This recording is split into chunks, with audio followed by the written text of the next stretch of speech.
Dave. I'm here tonight with Megan Grant, a friend of mine it's been 3 years since she's been on the show, Yeah, and long a time. lot has changed. Um, First of all, though, I wanted to bring up your book. Do you have a copy of your book by chance? I do right I here. saw the description of this book Um, on Amazon. Like, oh yeah, I might have to buy it just because of the description itself. I know it's more of a woman thing, but just the way you broke it down it was hilarious. So, um, Thank you. what gave you the idea for all that? Oh man, I started working on this years ago, and I just wanted to write something where I could be like brutally honest, maybe even a little bit over the top, and people could just read it and laugh. Yeah, I didn't, just have a good time. Don't take it too seriously, even though a lot of it's very true. And and that was it. And you can tell it's like a really short book. It's like 100 pages. Um, and I just thought it would be really fun to write, and I thought it was hilarious. I'd be hysterical when I was writing this, and I thought, okay, if even one person finds this as funny as I do, then I'm well, good. and Um, it's doing really well too, though. The reviews on it have been glowing. So, yeah, there aren't a ton yet, but that's one of the more than lessons mine. I learned. Like, you gotta, it's not just like build it and they will come unless you already have a huge audience, which I do not. Man, So it's more of a slow crawl, but I'm learning a lot about self-publishing, and I'm having fun with it. yeah, that's what it's all about.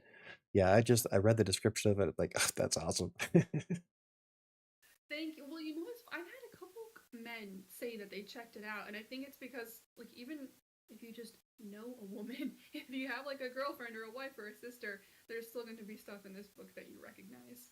Oh yeah, there was a few things I saw that Yeah. kind of stood out. And what's the title of the book? I think I left the curling iron on, which is something every woman can relate to, Man, because we are all incredibly paranoid that we forgot to unplug it when we left the house. and they can find that on your website, right? Yeah, I linked to it from my website, and then it's on Amazon. It's in paperback, Audible, and Kindle. Okay. Yeah, because I believe I linked to your website on the video Mhm. description. So anybody watching who wants to check out that book, I suggest at least checking it out because it looks like it's a good, funny read. So I'm probably gonna wind up buying it on my next payday. Thank you. I appreciate that. And you're also working on another one, right? I am. I'm doing so this is my second time. I don't know if it's not like a straightforward mystery. I think this one's more like psychological thriller. But my last manuscript was mystery, and that was my first time writing that in that genre. And ended up really liking it. I love reading mystery and suspense. So it's with a few beta readers right now who are giving me amazing feedback, and once I have it really polished, I will start querying again. Try to get a No. literary agent. Is that what you did the first time as a query, or did you just go straight to self-publish? No, in fact, this one, I queried this for like 2 years, and then I Wow. thought, okay, I can either keep doing this or I can just self publish it and get it out there. And then the last mystery, I queried and queried, no luck. So I actually shelved that one for now. I think it's probably going to need more work. Um, but my goal is always traditional publishing. Mhm. So I'm gonna keep trying, but if I hit a dead end, then I'll self-publish again. I was curious. Why is traditional your go-to? I wanted the agent because they have access to the editors and the bigger publishers. I know it doesn't guarantee anything, but it just, to me, and I understand now that this thinking was kind of flawed. I always thought if I can convince a literary agent to take a chance on me, I will have made it. And also, like, I didn't want to deal with like cover art and formatting the manuscript. I want to write and market it. So it just always seemed like the ideal path for me. Mhm. But I've slowly come around to self-publishing. And these days I don't think one is better than the other. I just think they're different, and it's been worth learning how to self-publish. Um, I've learned a lot about the market and just promoting a book in general, which even with an agent, you need to know how to do those things. Yeah. Ado says hi, by the way.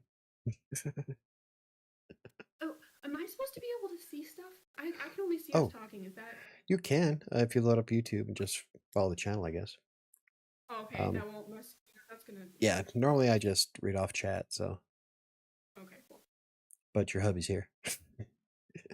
He said I can hear him doing the dishes, so he's No. probably got Doing them dishes. yeah. Um, so okay, so you started off when we first met, you were doing freelancing and you had your own business. And then you started your YouTube channel and you kind of moved away from all of that, from the um from the aspect of freelancing. You still do the freelancing stuff though, right? You still have your business. Yes. And but you're moving your it's almost like you're moving your focus away from doing all of that. Like your channel moved from purely freelancing stuff to more of the personal vlog. hmm Why the switch?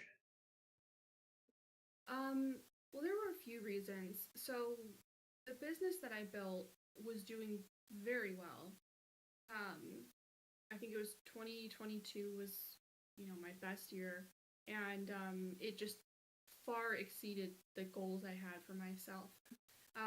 But I learned the hard way that I had built a business I couldn't remove myself from. Like this business could not operate without me. So it wasn't sellable. It wasn't scalable. I could not continue growing it. Like I already had a team of about 5 people working for me. I Mm, was still working like a dog. And I had built it to where my clients expected me and no one else. In fact, I even had clients tell me, if you're not doing our work, we don't want to work with you. I've had a couple like that. And they don't, because I started as like a solo freelancer, and they get used to you kind of like rolling out the red carpet, and they think that it's going to be a step back for them if it's no longer you. And I would tell them, no, my writers are really good. I still check everything. But there was just, I couldn't see any way out or any way forward. Um, I was so burned out and so tired. Even though I love writing, I was writing so much, and I just completely pooped out. Mm, And then the pandemic and AI, and it got harder and harder and harder to convince brands to pay me whatever when they could pay AI a yeah. couple cents, because some of them know the difference. Some of them I didn't have to explain why humans are better than AI. Yeah. But others were like, oh, we don't need writers, we don't need graphic designers, we can just use AI now. Um, so the good clients are still out there. It's just it got a lot harder. And then with my YouTube channel, I started getting so sick of talking about landing clients and LinkedIn, and I realized I had been talking about it for like 4 years. I had Yeah. hundreds of videos, and I was telling my husband, I was like, I have nothing left to say. I have nothing left. I don't know what to talk about anymore. Um, so it was just time to try something different. And it was hard. My ego kept getting in the way, I think, but it was the right choice to make. Yeah, because we started roughly about the same time. I Mm-hmm. started with the text worker stuff in 2018, and then I noticed your Mm-hmm. channel was about the same time. You're way more successful than I am at it. But I think that's because I suck at consistency. Consistency is a big part of it. I was adamant I was doing a video a week, and but that was another thing, that a video a week, posting on social media multiple times a day across Mm. multiple channels, writing blogs, creating freebies, building the course is Oh so yeah, much more work than anyone lets on. you got Instagram reels going. I mean, you've got Mhm. a busy day. It was a lot. I was doing a lot of it in terms of like my own personal channels. I was doing that almost entirely alone. Like I was editing all my own videos, everything. Um, it gets old. No one, Yeah. course creators, people on YouTube, they don't want to say that. They want to make it sound like it's easy and they're going to do it forever. Mm, Like a lot of people don't want to admit when they're just tired and they're bored. It gets old. I will admit that. yeah. Oh, I know it. I do everything myself. Yeah. Yeah, you're the same. Yeah. Um, but so how has the move to the personal stuff, how has that affected you? Probably like both mentally and professionally. So professionally, my YouTube channel is monetized, and the monetization has definitely gone down. That was always like I just called it like bonus money. You know, I used to make between 300 and 400 a month from YouTube, and now it's like 200 to 250 maybe. I haven't checked in a minute, Yeah, I make admittedly. that mad YouTube money. Yeah, well, it's a very slow climb getting there. But then I would have like I had built up a lot of authority with LinkedIn videos Oh in yeah. particular, so that I helped a lot. I probably helped that Mhm. too because I sent a lot of people to your LinkedIn videos. Well, thank you. Yeah, those were ranking really well.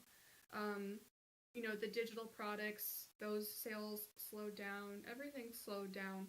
A lot of those old videos still get a ton of traffic, but I definitely got comments and emails and Instagram messages when people are like, "What are you doing? You used to post such valuable Oh, content." yeah, I I've get seen so a couple of defensive. those. I was like, "Look, I have hundreds of videos. You can go watch them. Leave me alone It's like, I can't hear it. I don't want to hear it."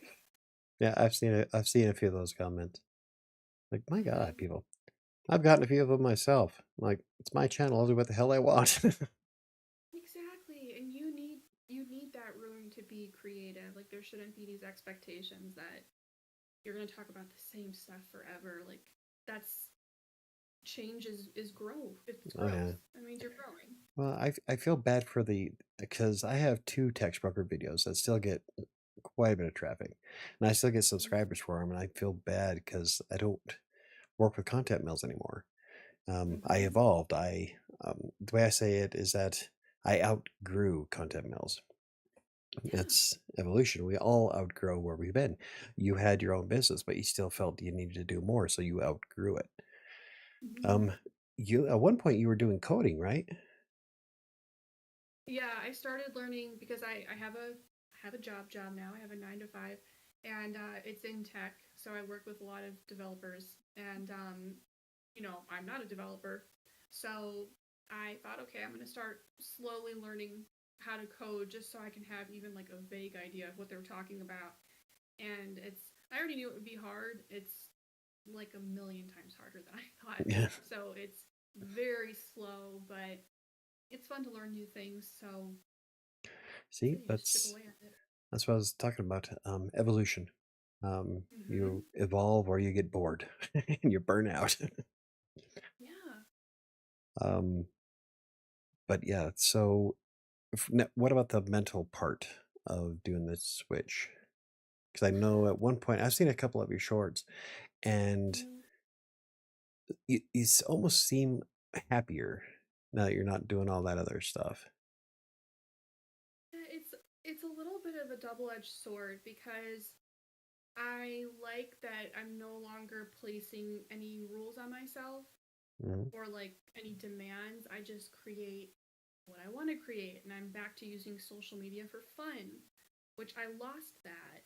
So that's been really nice, and it's been nice. Like I've done a good job of kind of removing any expectations, and I just record what I want to record. At the same time, it has been a blow to my ego because like I post what I eat in a day video, and I even said this at the beginning of that video. Like I feel so stupid because who cares? But I watch those videos and like I thought, all right, whatever. I'm playing around. I'm trying new things. Um, but sometimes I think like, is this it, Megan? Is this what you're doing now? So I go back and forth, and then like every time I get a comment on one of the old freelancing videos that's really nice and supportive, I think, oh man, should I have not stopped doing that? Like, so it's and again, that's all ego, I think. Yeah. But I don't think I could go back, to be honest. Well, Eddie, you got a lot of ASMR shorts out there, so yeah, I scroll through like, what are you doing? But I hey, love it. I know a lot of people on YouTube that's actually quite successful with ASMR. Mm-hmm. Scully's House of Thrillers. I'm trying to figure out if I can get Scully on the show, but he does ASMR book readings, and it's a little. He adds a little bit more extra to it. It's not just whispering. I mean, he's or tapping it. He doesn't do the tapping thing, but the way he reads it, it's like makes you feel dirty, but in a good Las Vegas way. Oh, But got it. he read um, Pulp Fiction. I love Pulp Fiction, Mm-hmm. and as I when I finally got to watch him because he does his show opposite of mine on Sundays, and when I finally got off my live stream, I visited and he was reading the part of the movie that I love the most, and when they're talking about the Royale with cheese, but the way he does it is just so there you go. So a lot of people can be successful with ASMR, so don't discredit it. Yeah, I didn't think that's something that could. I can't remember when I discovered it. It's probably like 5 years ago, and I listen to it when I'm when I'm editing or writing. I don't know why, but it helps me stay focused. As long as there's no one talking, I can't listen to talking or I get distracted. But So like tapping and scratching. oh, so you use tapping and scratching as background ambient sounds? When I'm working, yeah, and if That's I'm weird. listening to it later at night to just relax, I can listen to anything. But yeah, I can't listen to talking or singing. I'll start singing along with it, and then I'll Yeah. start typing it. So I get when some people say that they listen to music while writing their book. I'm like, there's no way I could do that. There's only one Mm-hmm. time that I ever listened to actual music when I was writing a book, and it was my first book was Kingmaker, and there was a song that I played on repeat because it fit the character so well. So I would just listen to it every time I wrote his part. But aside from that, I have to have it either dead quiet or lately I've been creating ambient sounds for writing sprints on the channel at Yeah. in the mornings. And I got a new one for tomorrow is a rainforest. I love rain. I can sleep through the rain. I can write through the rain. It's just relaxing. People are probably going to get sick of it. I've done 20 sprints so far, all of them in the rain. You gotta find what works for you. I love the ambient sounds, and my friend Chris, who's I've known him for ages, and he's kind of my writing partner.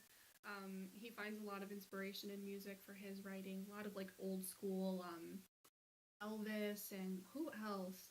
But it helps him like get in the mood to write, and Mm. it inspires some of the characters and the scenes. Yeah, I can see it. I can't do it myself. But Yeah, everybody has their totally. process. Speaking of processes, are you a plotter or a pantser? Plotter. I Ah, tried. Yeah, most I've tried yeah. singing it. I can't do it. Real quick, we like way behind on chats here. Otto says that your audio is noticeable hiss when you talk. I think that's a mixture between your microphone and OBS. I think because when there is a little bit of a background. I don't even have, let me open I closed YouTube so it wouldn't distract me, but let me open it real quick because I'm not even looking at the chat right now. All right. And then Sam says hi. KDC says hello. Hello to Sam and KDC. Semich 912 group. I can't write without music. Yeah. I think that is Chris. He says What kind of Chris. music? What kind of music does he listen to? Now I got a puppy whining at my door. Oh, do you need to let him in? No. It's it's my daughter's 7-month-old English bulldog. Oh, they're so cute. Yeah, they're cute. It's a puppy. Puppies so are hard. far, they have wiped out all three of my blueberry bushes, broke an apple tree, and have chewed up a number of electronics. So Naughty puppies puppies. are fun. But we did manage to figure out how to keep her occupied. We're out in the backyard. She loves a child's plastic softball, and she'll push it around like a soccer ball. She loves that thing. She'll carry it, pack it Oh, around. She tries to bring it in the house. I'm like, no, that's an outside toy. Sorry, we're not it's gonna playing. be entertaining Yeah, finally. we're not playing soccer in my living room. I love puppies. What do you have? We've got a husky and Ooh. then my chihuahua he's Your making Chihuahua's one he's that is on. I've seen your Chihuahua more than the Husky. I didn't know you guys yeah had a the hus Husky. we did. So the husky was Otto's dog Oh. and so we've got they're very cute together just because of the size difference. They look ridiculous next to each other. It's super cute. But thankfully they get along really well Oh, and that's cool. yeah. I love Huskies. Katie C says there's probably going to two groups of people in Megan's audience. The first group of people feel a connection with Megan as a person. The second group of people are there Mhm. for her writing content. And Yeah. you still do the writing content stuff. Do you still sell your course? I still have the course. Yeah, everything is still there. It's just I'm not actively promoting it anymore. Um, and then also like people can enroll in it at any time, but I don't do any like one-on-one coaching anymore. There's just the group coaching. So everything is still there. Um, I just don't talk about Yeah. I can't talk about it anymore. So if anybody's watching and you're interested in freelance writing, check out Megan's website. It's on bymegan.com, right? So my author website is bymegangrant.com and then my which I know this is very confusing. My freelancing site is megangrant.net and Net. that's where you can get Yeah. more about the course and other products. Yeah, that's what threw me off because you sent me the link to your author website. And I'm Hmm. like, I swear it was .net. Maybe I just drunk. No, Oh, you're right. It's so how do you handle that when you've got like different things going on? You get a new website, you get new socials. Like I hate having multiple, but I also didn't know if I should take my freelancing site and turn it into something completely different. Like I don't know what I I'm doing. I have to keep things separated. I've got 5 blogs, 3 YouTube channels, and a Twitch stream. Every one of them have their own stuff. Hmm. WriterSanctuary is my flagship, and WriterSanctuary Hmm. has its own Twitter, Instagram, TikTok, which I never use. Um, that's something I want to ask you about too, and Threads and YouTube, obviously. Crossing Hmm. Colorado has its own Spotify, YouTube, blog, Twitter, Facebook, Instagram. Crossing Colorado has its own blog, Twitch channel, YouTube channel, and it has its own Twitter and Facebook. I will never call it X ever. Either. But You'll be yeah, fine. I think that keeping everything separated like that though is ideal, especially if you don't want to mix in your personal stuff with it, like with Twitter and Facebook. Um, I have my own personal accounts for those. So the way I figure it is that people who are following Writer Sanctuary aren't going to care if I'm wishing my grandma happy birthday. Yeah. So I keep everything absolutely separated like that. So I think it's a good way to do it. It's just keeps everything separated for a specific audience. Yeah, it's keeping track of everything, and then I know, and God bless them, the friends who've followed all the pages. Sometimes they'll be like, "Didn't you have another Instagram?" I was like, "Yeah, I still have Yeah. that one. This is the new one." Well, yeah, it was So they're like, following of me. what was it? I made the comment because I was like, if I think, did you follow me or did I follow you? Or one of us stumbled Mhm. across the account. I'm like, I swear I thought I was following you. Like, Yeah, you no, followed my new book Instagram. Yeah. Instagram. Yeah, very confusing. Did I miss something? Then he explained it that he had it separate. I'm like, ah, okay. Yeah. We'll pull it. Bless Gotta you. love allergies. I Um, do. KDC says the first group of people are most likely to stay no matter what she puts out. Regarding to the ones that connection as a person, I've always been a big fan of your work. I loved your YouTube channel. I still do. I don't watch all of them like I used to, mostly because it's like um, I'm not putting on makeup and stuff. So Yeah, no, I totally get it. I knew I would, lose people a little bit. I just had to be okay with it. But it's such an interesting shift because like I don't know how I feel about it, but like even though my channel and my number of subscribers was growing very quickly, my, yeah, each individual video normally still stalled at like 300 to 400 views, which was so weird. And then some took off. But like when I started shifting to a different type of content, I did a bikini try on haul and that yeah, one took off. And I thought, I- of course, that's the one that yeah. takes off. Me When like, I saw that pop up, I'm like, you're going to get the wrong audience. yeah, that was interesting. I don't regret doing it, but I thought like, where were all these people when I was talking about LinkedIn? Well, do LinkedIn in a bathing suit and a hot tub. They'll come flocking to you. Clearly, that's what I should have been doing the last 4 years. Yeah. Well, it's my friend who joins me on Crossing Colorado, Sam. She's got a hell of an audience for mostly um, older gentlemen in the Philippines and in Russia. So you can kind of, anyway. I'm telling her, you do a hot tub stream, but get monetized tomorrow. Mhm. Yeah, Yeah, it's it's gonna funny. be a different crowd. Yeah, like Sam just said, it's like the audience I get in Crossing Colorado. Like, yeah, that's I hear you. that was the one you had Otto in that one, right? Was he doing what one was it that he was judging them? That was the bikini try Because on. He had to rate it. some of the reactions were funny. I love Otto's so cute. He's not a huge fan of being on camera. He always thinks he looks silly, but I He, love recording with him and Peanut was in it. Like we had so much fun doing that. yeah. Um, let's see. Although I did write. Okay, so this is Simich. I'm thinking it's Chris. I don't know. If you're not Chris, I'm sorry. I'll just say Simich for now until I know for sure. Although I did write in a dentist chair in between fillings because an idea came to me. Oh, he can't write without music. Yeah, Oh, and then he write in dentist chair. Man, that was like 6 minutes apart there. that's impressive. All right. I don't think I've ever written in dentist chair. I hate dentists and doctors, so yeah. Yeah, Anyway, that's impressive. I had a question about your channel and I just lost it.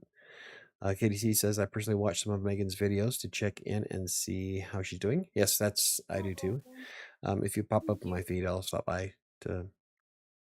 One you kind of made me feel bad.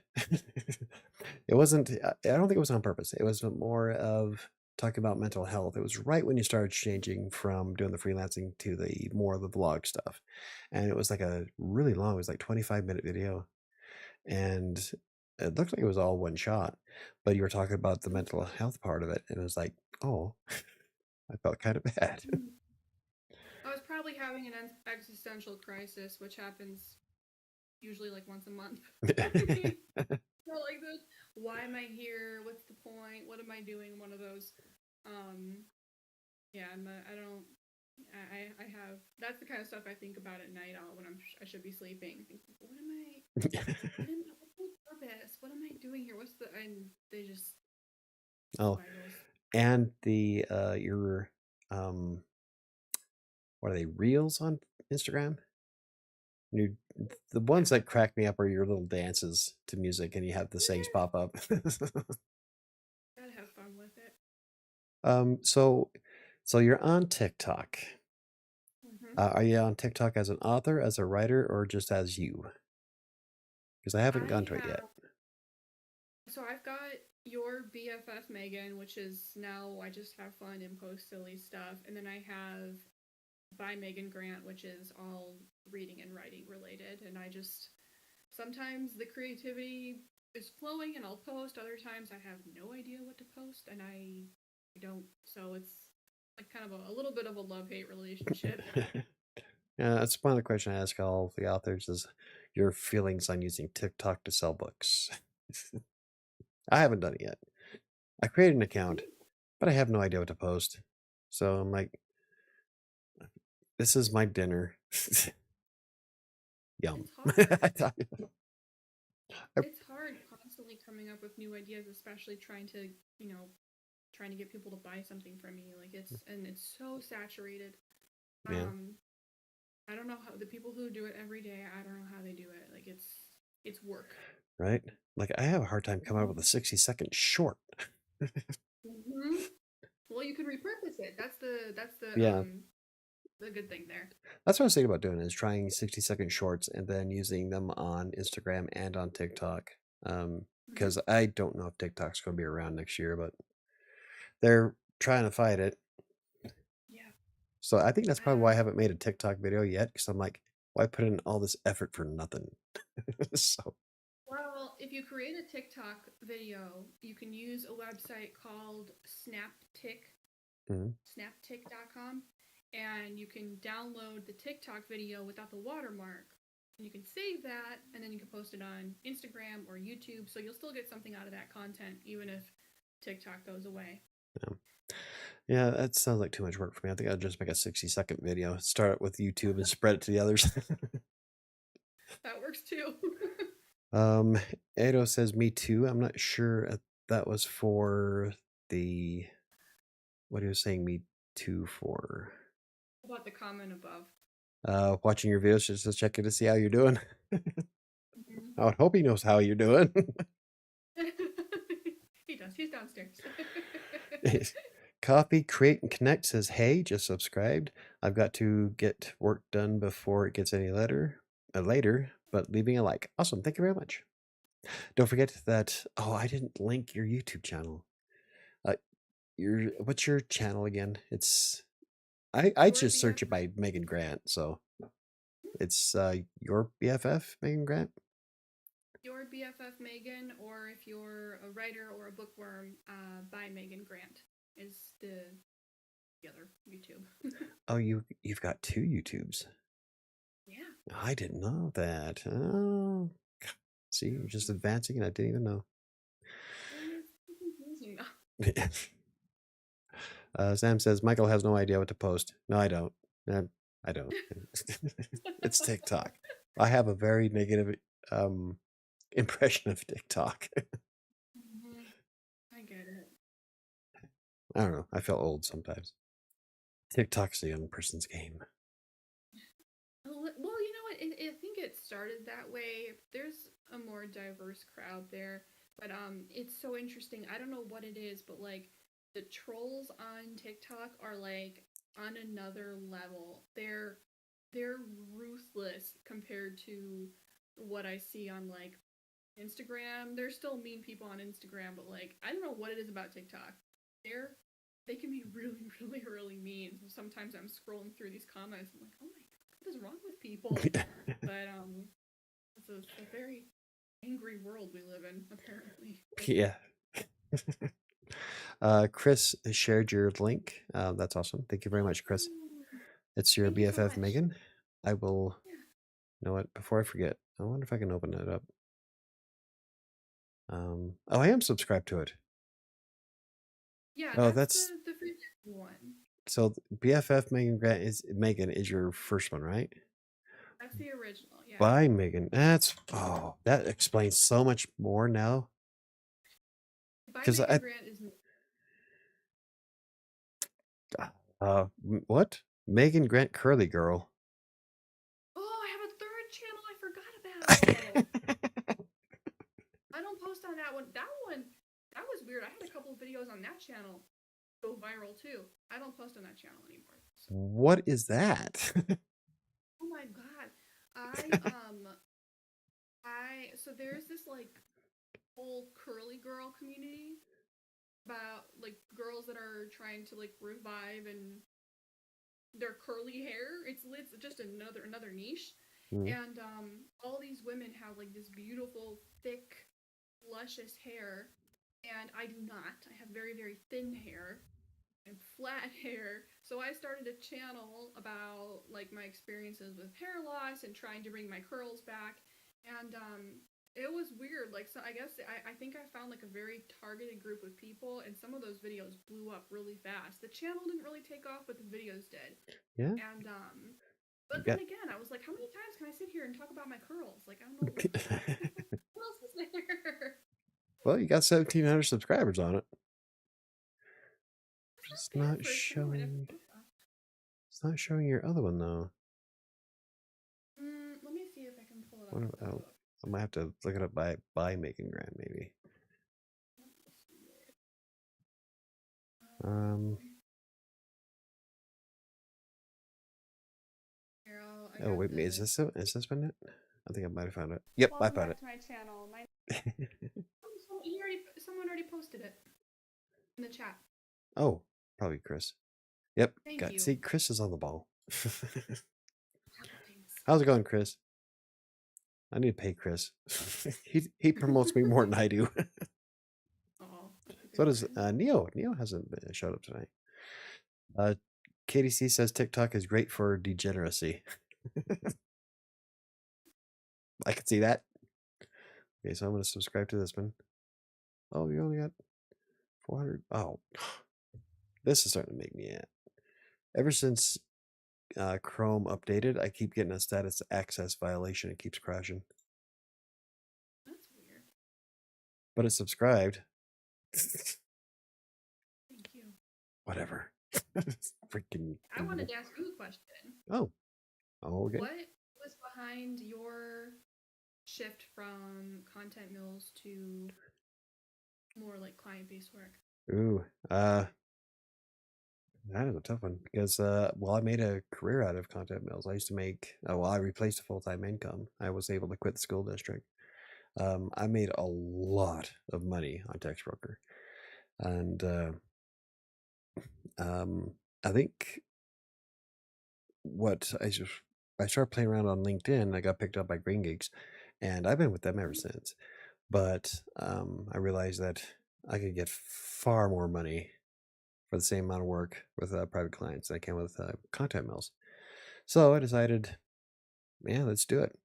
So I've done some work with private clients here and there. I recently had an insurance one that was a lot of fun.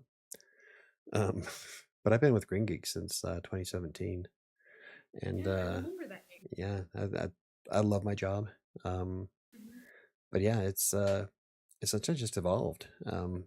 I should have done it sooner. I think I was it was nice in the very beginning because there was like work everywhere. So I was doing Text Broker, Writer Access, and Fiverr at the same time. So I'd have three Mhm. browsers or windows open on my computer, and then I just bounce back and forth. Whoever had work first is who I'd work with. And so I was constantly writing all day, which is why I was able to make so much. And with being how fast I am and being Yeah. awesome at research, I was able to I have my second monitor always with all the research on it, and I would just write on the first one and just read off one, write on the other. And so I'm able to crank out stuff wicked fast.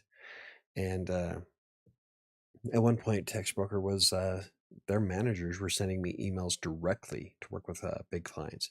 And so I've done ebooks for some of the biggest names in computer technology. It was a lot of fun. I didn't. I wasn't making nearly as much as you, obviously, but um, my whole thing was just to make enough to um, go beyond the school district. At that point in 2012, the school district was paying me $8 an hour to be a network administrator. Well, a network administrator assistant, but the same job in Denver would pay 11.50. So I'm like, Mhm. I just got to beat $8 an hour, and I was able to do that in 2013. And then I just got wrapped up in all these. I loved all my direct order clients. It was all anonymous. Text broker paid every week. Writer access paid every month at that time. And Fiverr usually took about, I think it was 2 weeks to get paid from Fiverr. But it got to the point where I'm like, this is fun and all, but I wonder what else is out there. And then I started working with Green Geeks, and then I got a couple other clients after that, and then I just kept advancing slowly but surely. And then I published my first book in 2021, and then that started the whole self-publishing journey. So I remember all of this. Last time you and I yeah, talked, and we were talking about freelancing and clients and where to get clients because I was still like knee deep in my program at the time. And I remember saying to you one time, like, well, maybe I'll start using LinkedIn to land clients. And you were like, nah, I'm good. yeah, And at one point, I was like, well, he's doing it. So, because I used Content Mills way, way, way, way back. And then I stopped. And I thought, okay, maybe things have changed. It's been a long time. So I tried them again. I tried Fiverr and I tried Upwork mm, and Text Broker, and I didn't last a minute. I was on Text Broker, and I can't remember. I think I probably saw a very like a low paying job, and I thought, how is he doing this? Like you must have been writing. Like even I write very fast as well. You must write even faster than I do to like be I churning them out was that quick. let's see, I started off at 1,000 words a day, and that was when I was coming home from the school district. That was my goal, was 1,000 words, and then it got to the point where I was aiming for 10,000. A So day? yeah, on average, even today, on average, I can write anywhere from 6 to 8,000 words, and I've hit 10,000 on rare occasion, but I have done it, and so that's how I was able to make so much money on Text Broker, Oh my. because Okay, I'm that wicked makes sense. fast. The most I ever did was 10,000 a week on a consistent basis, and that was even hard. Oh, I it, it can't. it can be I don't know how you did like that. That's a I lot. well, I got into Text Broker apparently during its prime, and then over the years, especially now with AI, the work has slowly dried up. I made the vast majority of my money from direct order clients and teams. I rarely picked up anything from the open pool, and the teams I belong to would drop like 1,000 articles a week or a month on it, and I belonged to like 4 teams that were like that. So I was constantly going. Wow, I can see why you stuck with it then. Like I can imagine once you're kind of in When you get in that that zone, habit. yeah. I get that. Neo says, I'm here, quiet but here. Sam says, and you got tired of not having your name on your work. Yeah, that was another big one. Um, Working with content mills, I don't get to claim anything. So, like, I have produced more than 10,000 pieces of content for thousands of clients across the globe, and I can't claim a single one of it. So, I can't even put that on my resume. Um, I was tired of not having my name on anything. And so when I started working with Green Geeks, I was able to be the author. And then I started building my own blogs. And now I spent a couple of years kicking off a lawyer and a doctor for searching my name in Google. So before, when you put in my name in Google, the doctor and the lawyer would come up. One of them's actually paid. It's like, nah, that's going to change. So I went out of my way to make sure that I kicked them off of not just the first page or the second page or the third page. I kicked them completely down to 4. I love So that was that. I had to have my name out there. That's amazing. Copy, Create, and Connect says, question, what's something that makes you love a first paragraph? Okay, back to work. We'll be back to check for any feedback. So, uh, what's something that makes you love a first paragraph in your book? In a book, either something funny or something shocking. What about you? For me, it was I'm trying to remember. Let's see, I opened Kingmaker with kind of the storyteller giving a bit of a background. Um, I wanted to poke fun at the trope of a dark and stormy night, Hmm? and so I did. Yeah. The character even says, "Would you believe me that I told you it was a dark and stormy night?" But that was the ambience of that night of when my story started. So I That's kind of great. I wanted to poke fun at it, and then with my next book, Shadows of Atlantic City. Um, that one started off with um, a prior to a travesty, I should say. It's a ship sinking. And so Mhm. it was the events that lead up to that. But it was more, I wouldn't say necessarily funny or um the first one was funny. But I don't know about Shadows. Um I was more of, I guess, laying the groundwork. But it's like with writing a book, it's similar to a blog. You have 15 seconds to catch someone's attention. In a book, you have two sentences. If you don't grab their attention within the first two sentences, there's a good chance they're not going to keep flipping the pages. Yeah. So you've got to, that opening volley has got to be on mark. Um, but yeah, I think I do like funny or intriguing, like the opening sentence to the Gunslinger series. When Stephen King writes about how the man was running across, oh God, it's so long ago, I can't remember how it goes, and the gunslinger was right behind him. So he opens it with an action sequence like immediately, and so that's an Mhm. intriguing thought, catches me right there. Um, and so those are the things that I love is the not mundane but more of the out of left field kind of openings. Like what the hell, and then you have to read to find out what the hell he was talking about. So Mhm. that kind of stuff, That's that's what gets me. Yeah, that there's this girl I follow on TikTok who said that she used to be an assistant for an agent or something like that, and she said that one way to hook the reader is to start with action. So kind of reminds me of what you're saying. Oh yeah, yeah. Mhm. I don't think he's done that with every book, but the Gunslinger series is a good one if you're interested in that kind of stuff. It's not, it's Stephen King, but it's not the horror of Stephen King. It's more, well, it's kind of a fantastic western. It's a great series though. Let's see. KDC says Michael writes very fast. He's fast as lightning. I'm wicked fast. Yeah, I thought I was a quick writer. You're faster than I am. Well, there you gave me one compliment the last time we did a show 3 years ago when you called me a machine. That was on, I Yeah. think that was on Twitter. Because I told you how much I go through. Because at that point I was writing 4 Green Geeks and 3 blogs and something else I was doing at the same time, and you were like, "How the hell do you do that?" Like, well, Yeah, that it I am a machine. shocks me how much you write because I write a lot, and people when they hear how much I write, they're like, "Oh," and you're beyond, way beyond that. So Well, you must be very great. it's also most it's more than just being fast. Anybody can write 70, 80 words a minute, but it's just that throughout my entire life, even when I was a kid, I'm able to process information really fast. And they wanted to skip me grades when I was younger. But having that research on the one screen, I can process Mhm. everything, that whole paragraph, and write it like almost instantaneously. And that's just something I've always been able to do. So that has helped out being uh, a big part of how I was able to succeed on content mails. Because a lot of people um, will never reach.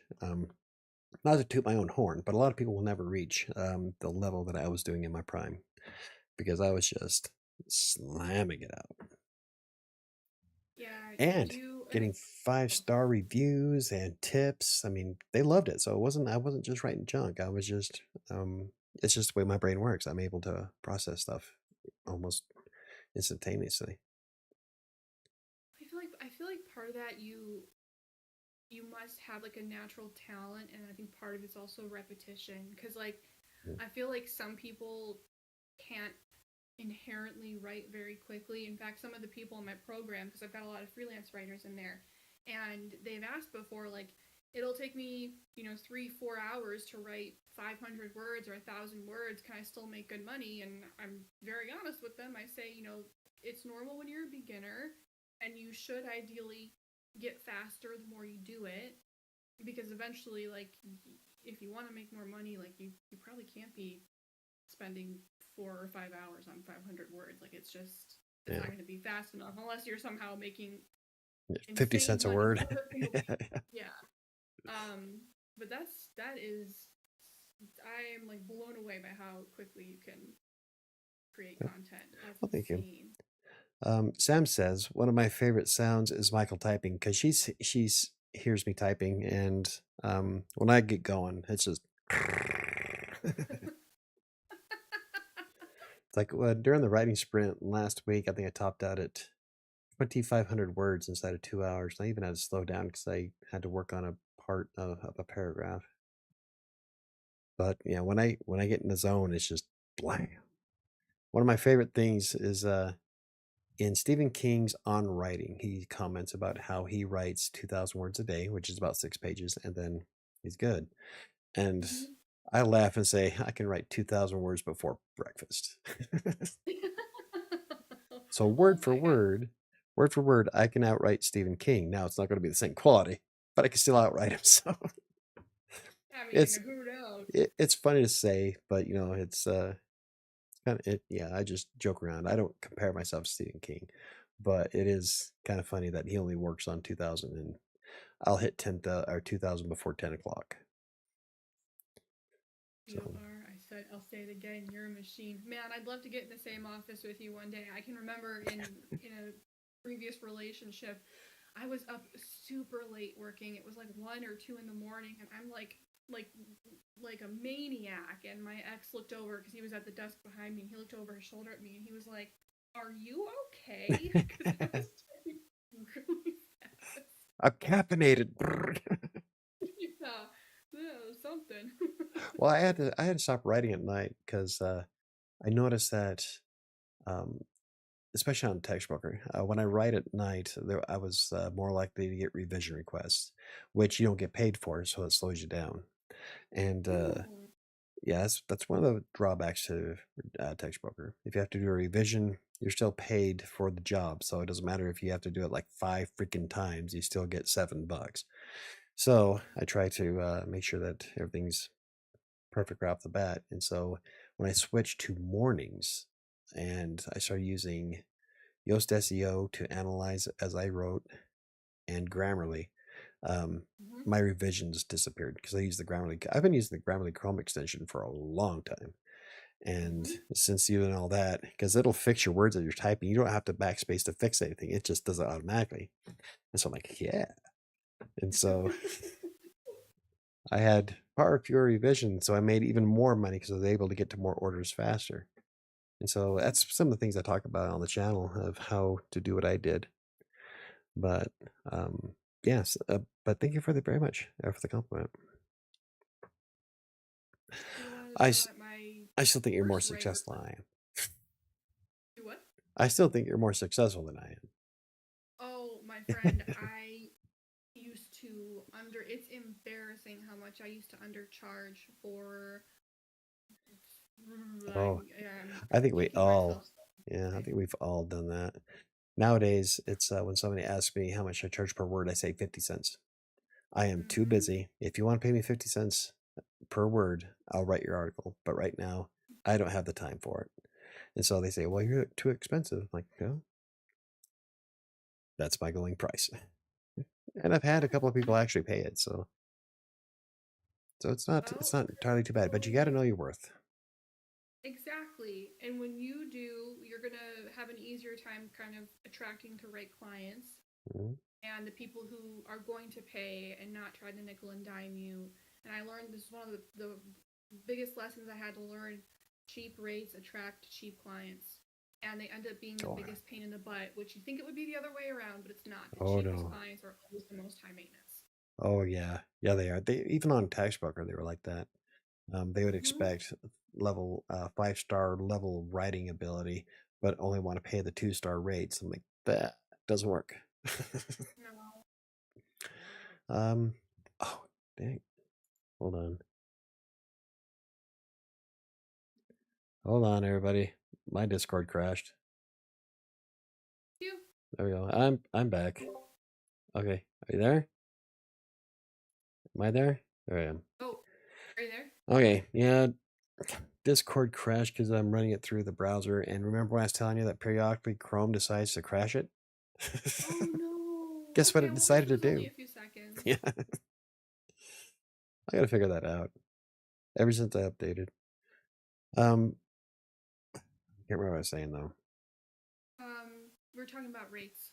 Oh, um, I think I I was in the middle of saying a sentence and I don't remember what it was.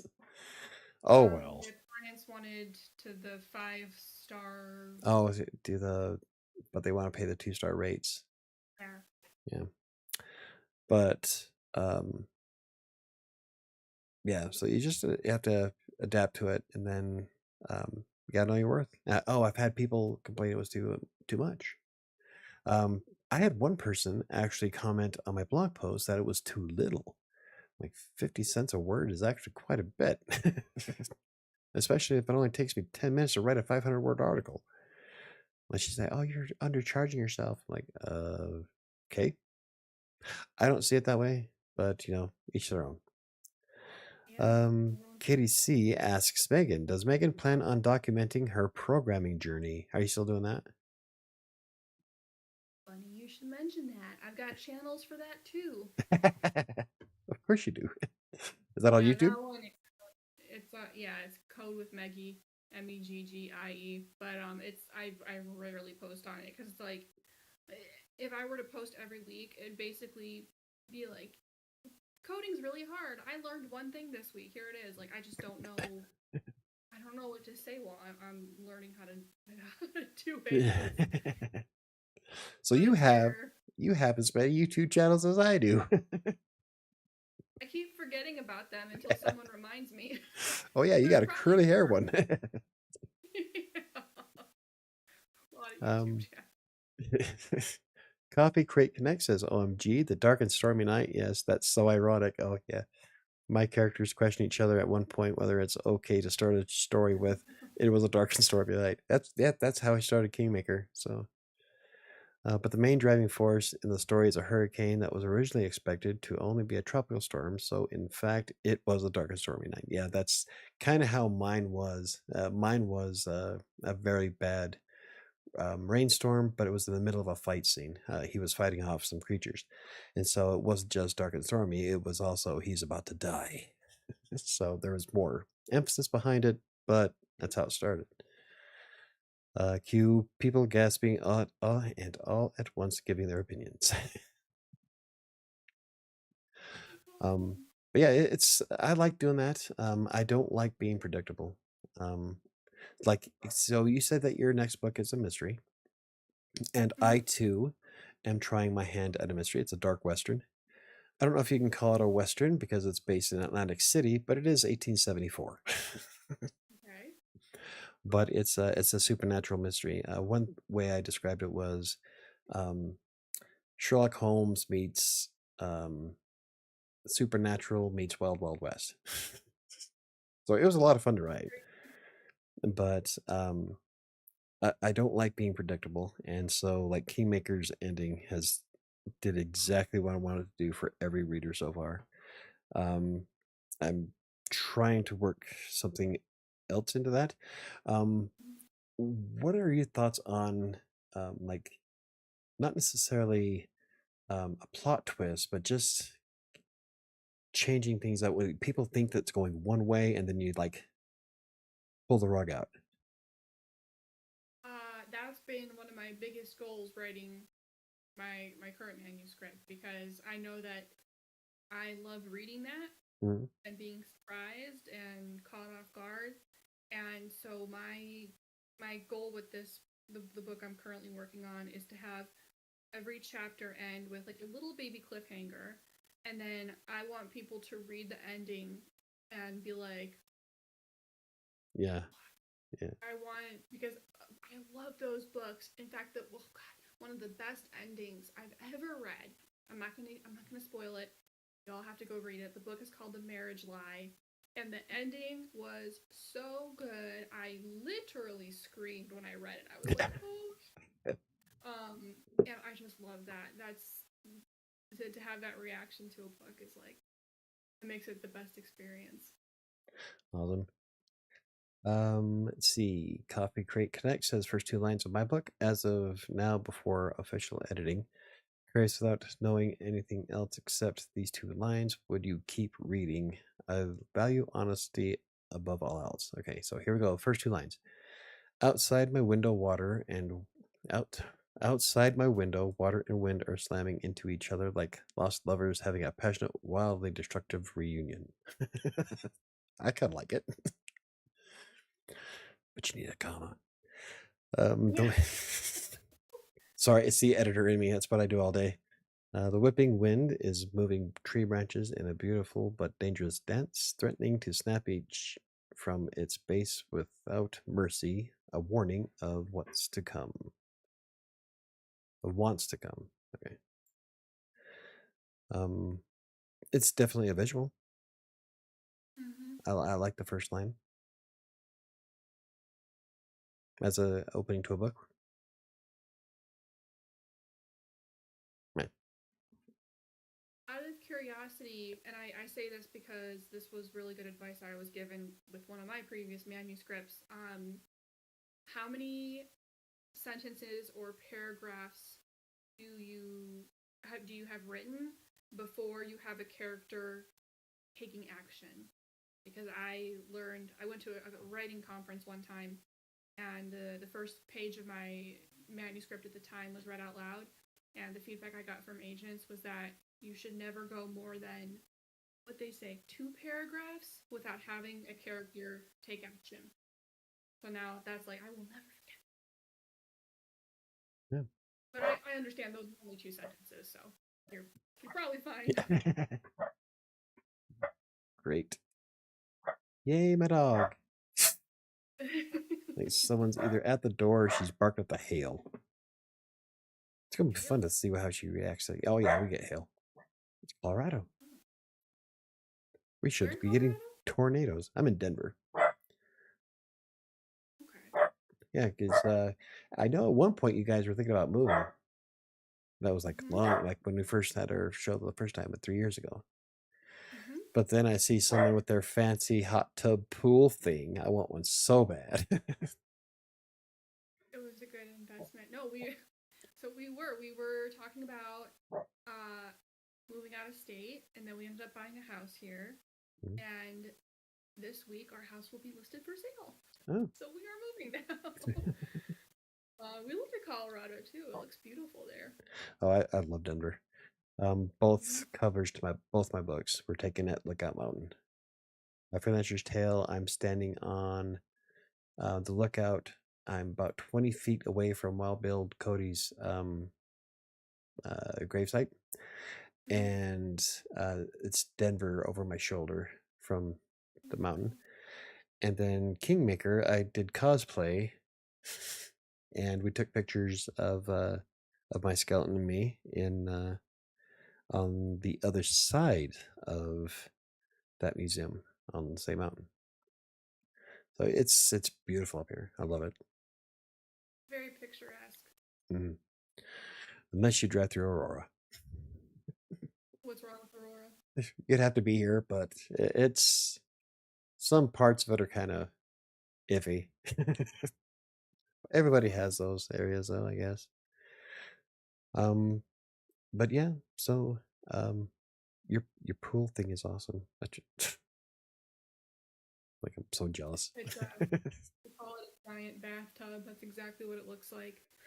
We talked about getting a pool, but after the pandemic, the cost of everything went up so much. Oh It would yeah. have been like at least $100,000 for a pool, and we were like, oh. It did not used to be like that.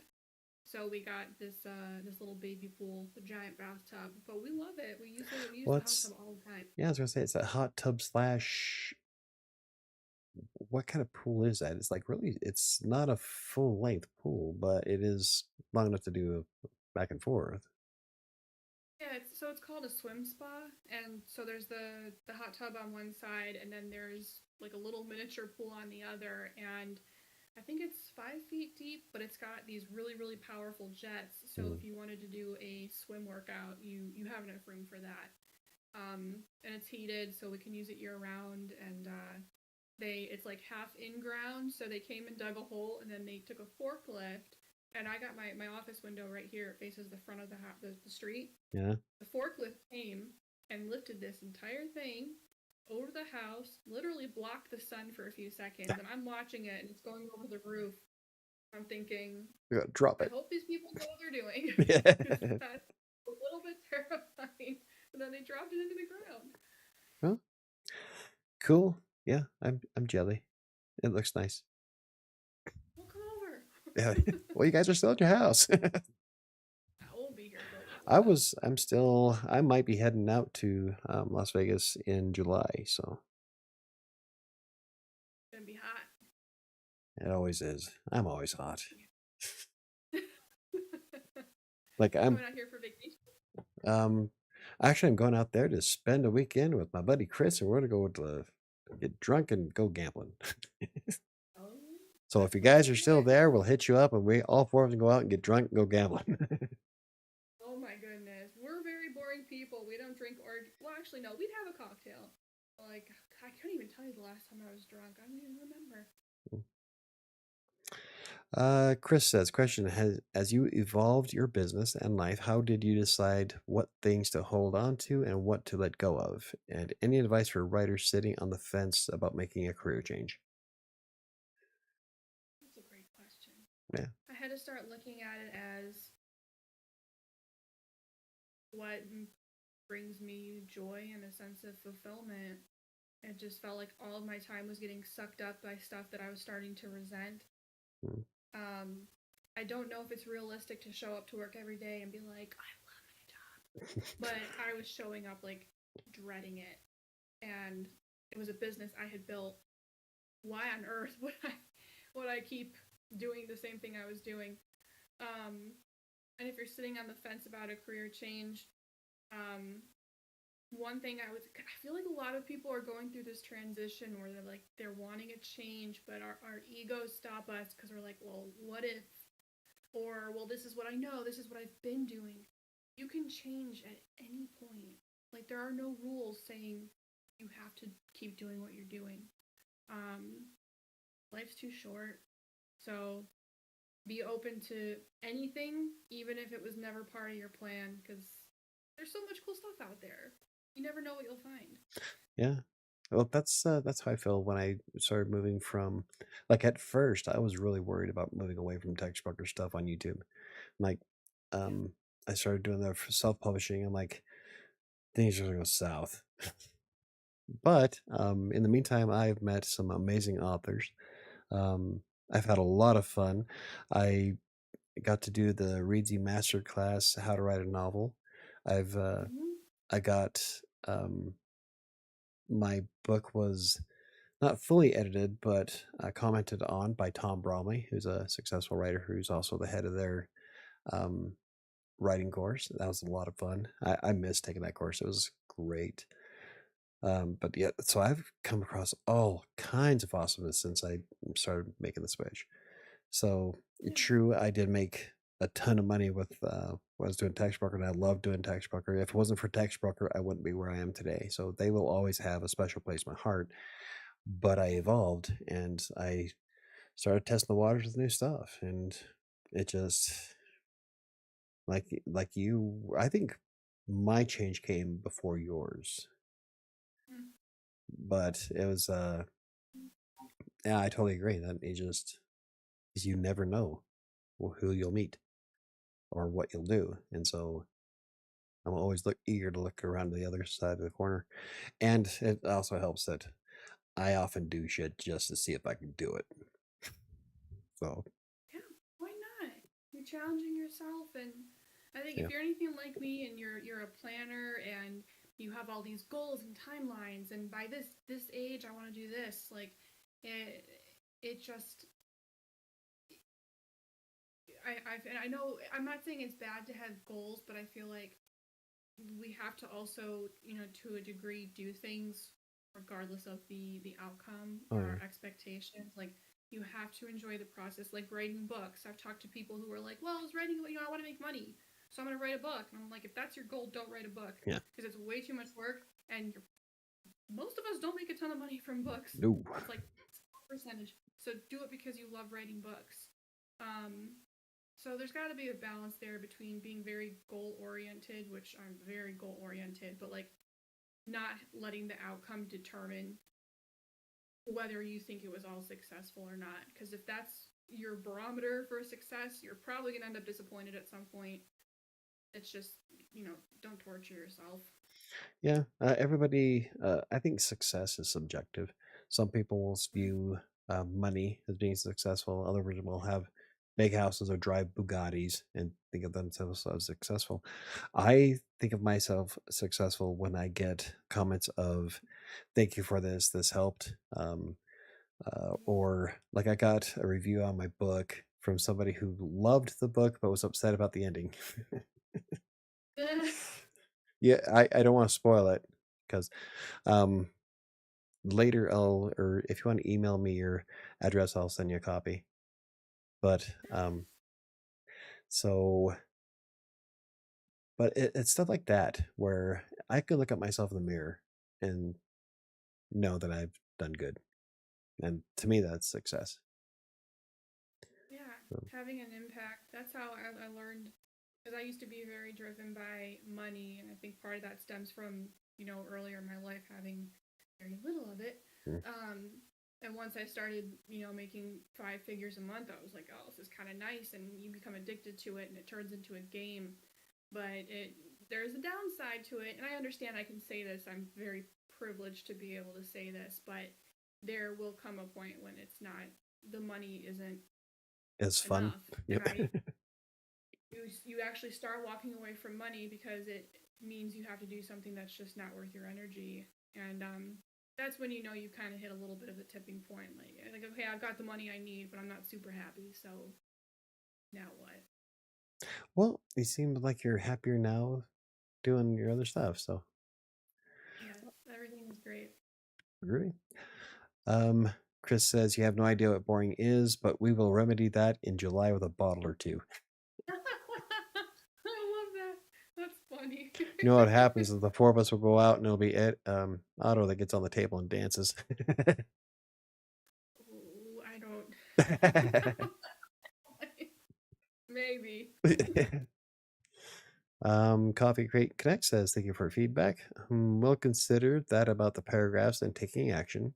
Appreciate it. Yeah. KDC That's says I'll never awesome. forget the day Michael published his first book. He was so happy the day, and it was awesome. Yeah, I did an unboxing and everything when I published Freelancer's Tale. A Oh.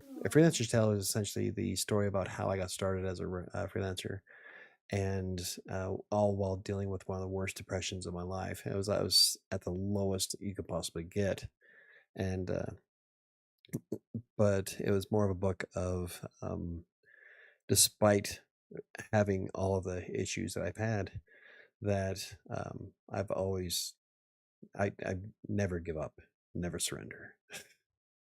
That I will make it happen or die in the process, and I almost did. So, Oh, don't do that. but it was so I was trying to show people how I got started and um, the commitments that you have to make and the steps to take to get yourself to a certain point from doing from tax broker to going on LinkedIn, getting private clients and stuff. And so, yeah, that was, I think I sold maybe 20 copies of that book, but the goal behind it was to help me learn more about self publishing and Mhm. to have a book on the shelf with my name on the spine. And it did exactly that. So, to me, the book was successful. So success is subjective. It all depends on how you view it and what you're aiming for. So, well, thank you very much, KDC. It was an awesome day. That's a huge accomplishment. My friend Luce wrote a book, and she's getting near the finish line with it, and we were talking about that today. Like, it's such a big job. Mm. It's not always easy. It can take a long time. So the fact that you wrote a book from start to finish is, I think sometimes writers forget that we're kind of desensitized a little bit. We don't realize that not everyone can sit down and write a book from start to finish. So Yeah. we're gonna remind you that you're amazing, Well, and sorry you got your second one in the works and you got your first one out. Don't forget, as we're wrapping this up, the link to Megan's website is in the video's description. You can also find her book. I think I left the iron on. Is that the I name of think it? I left the curling iron Okay, on. Yeah. okay. I think I left the curling iron on. It's on Amazon, and the description I'm telling you, I'm gonna buy it. Just that was a brilliant workup. So, Thank you. excuse me. But anywho, I guess we will wrap this up. It is a quarter after. If there's anything, anybody has any questions, comments, concerns, better crank them out now as we wrap this up. But thank you very much, Megan, for being on the show. It's always a pleasure to have you on. It's been 3 years. Hopefully, it's not three more. No, definitely. Let's do it again soon. And thanks for having me on. And thank you to everyone who was chatting with us in the comments. This is the kind of stuff I love, getting to connect with like-minded people. So thank you. Yeah, see. That's one of the big reasons why I love doing live streams so much. Yeah. It's more interactive. Yeah. And there's like a lot of questions I know I forgot to ask you. I had them written Okay, down. Well, let's see. Let me make sure while we're waiting to see if anybody else has anything to ask. Live. Your first book, and you're publishing your next one. So is your next book is in beta reader stage, right? yes. Okay. And that was your is that still the paranormal mystery or did you change it from the paranormal? No, that's the paranormal mystery psychological thriller mishmash. Awesome. And yeah, I think maybe we covered everything. Awesome. Yeah, because I was really curious as your tax broker stuff or your YouTube channel, and then we discovered that you have way more than you thought you did. Oops. So don't forget, you can if you have to find Megan's channels, if you type in Megan Grant, most of them pop up. Your newest one didn't though. That was weird. The By Megan Grant channel didn't pop up in search. Maybe because it's newer. Oh, probably. The other one had 1,700 subscribers, so and this one only had 430, so that's probably why. But Mm-hmm. yeah, so okay, so Chris added the link to it. That's my mod. Thank you. That Thank is you so Megan's much. that is Megan's book. It does look like a very humorous read. So, Thank you. in fact, he even added the flavor text before it. I think I left it currently on. This humorous book of essays details what it's like being a millennial woman. Thank you. I appreciate it. I've got some cool peeps. I think half of us here have been fans of yours since last time you were on the show. So, in fact, for the longest time, we shared a lot of the same audience. We did because Yeah. people would comment and be like, "Oh, I follow." They would tell me they follow you. So I think there's some overlap there, which I think is cool. It feels more like an actual community when Right? you get to become familiar with people. Yeah. Alrighty. I guess we can wrap this up. It's getting late for me, and I'm getting super hot and sweaty. So Okay. don't forget to check out Megan's website is a link down below. You can also find her on TikTok and Instagram at by Megan Grant. That's for her books. Or you can do the Your BFF Megan on YouTube, Instagram. Does that one have its TikTok. own TikTok? Yeah. I'm everywhere. So she's as everywhere as I am. We're both all over the internet. So We are. but thank you very much. See, Chris says, yeah, I used to follow Megan years ago during the freelance writing days, but I haven't kept up. Well, check it out. Yeah, check Thank out you. her newest channel. The By Megan Grant is the one for your author. What do you cover on that channel? I have a few book reviews. I talk about how I plot my novels, writing conferences. It's a very new channel, so I'm still kind of figuring it out. No. Well, just make sure you click on subscribe on that one and let's get her up to 1,000. Thank you. Anywho, thank you for hanging out with us. And I hope everything continues to work out for you. You have to let me know where you guys decide to move. Yes. And if you would send me your email, your mailing address in an email, I will make sure that you get one of. I'm going to do some self promotion here. Do it. Make sure you get one of these. Is it on Amazon? It is. I'm gonna go buy It's in it. paperback, ebook, and hardcover. Kingmaker? Kingmaker. Okay, I'm gonna check that out. I remember the first book, but I don't know if I saw this one yet. So I will go on Amazon and buy it, and I'm gonna read it, and I'm gonna leave you a review. Well, you don't have to buy it. I could have just sent you one. The people in the audience got a free copy. Well, thank you. Anywho, okay, thanks for doing the show, guys. It was fun. Thank you very much, Chris. Have a great night, and we'll see you next time. Cool. Thank you Okay, guys. okay. Bye-bye.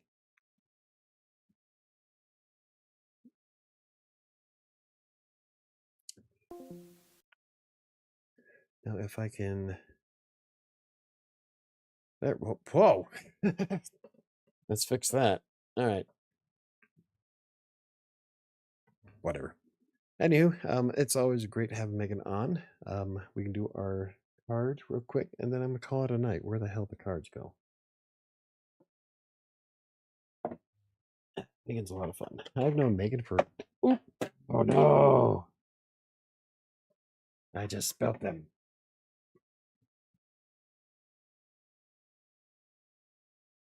Well, shit. Now I don't know what card we were doing. Alrighty. Well, let's see.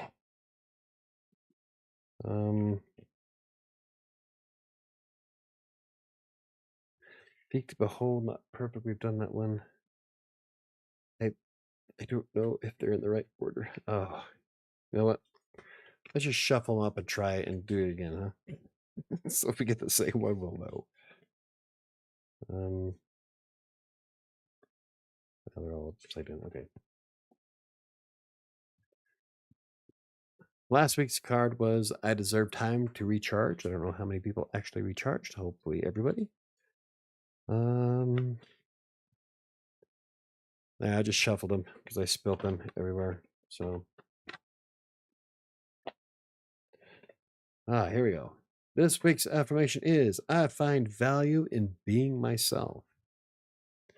Kind of touchy feely for me, but I'm sure I can make it work. That was loud. I've got my headset turned all the way up. Quiet dog. So I find value in being myself. No recharge for you. Yeah, it is. Recharge, what's that? It's when you, oh my God, am I that sweaty? Nobody told me I was that sweaty. Fat sweaty guy on camera. Recharge is when you're supposed to recharge your battery, I think. It's when you find your moment of zen. I'm still trying to get that. Anyway, I find value in being myself. So we're going to find value in being ourselves. I find value in being myself. I am awesome. Problem is that I'm also stressed beyond belief, but I know that I'm still awesome. So there is that. Recharges when they charge you for something and then they charge you again. Yeah. That's like if you go to Walmart and you buy something, but as you're walking out the door, they ask you for your receipt. They want you to charge you again. I was reaching for that one. So I still haven't taken a vacation yet. I haven't taken a vacation in 3 years. I don't want to hear it. Anywho, alrighty, let's wrap this up. Thank you guys for watching. I love having Megan on. We'll have to have her on again soon. Next up, I will be having who's next? Sarah Burton will be on.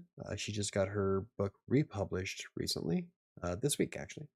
This week or next week?